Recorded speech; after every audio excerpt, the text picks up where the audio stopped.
LPG ગેસે અનેક લોકોને ધુમાડાથી મુક્તિ આપી રસોડાનું કામ ઘણું સરળ બનાવી દીધું છે। બદલાતા સમયમાં આજના સમયમાં લગભગ દરેક ગૃહિણીઓ એલપીજીનો ઉપયોગ કરતી થઈ ગઈ છે। ઘણી વખત એવું બને છે કે ગેસની જરૂર હોય ત્યારે જ અચાનક ખબર પડે કે ગેસ સિલિન્ડર તો પૂરો થઈ ગયો છે। આ સ્થિતિમાં ભારે મુશ્કેલી સર્જાય છે। નમસ્કાર દર્શક મિત્રો, આપની સાથે હું છું શ્રદ્ધા।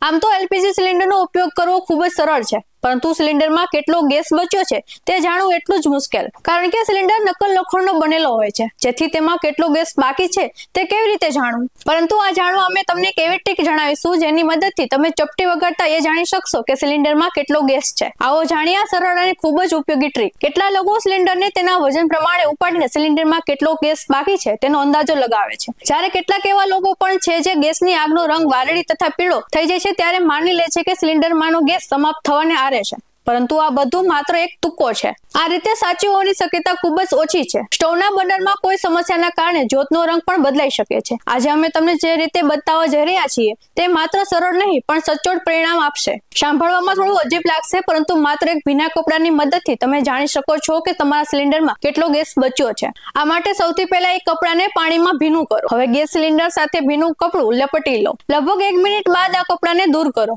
હવે સિલિન્ડર પર થયેલા ફેરફારને ધ્યાનથી જુઓ।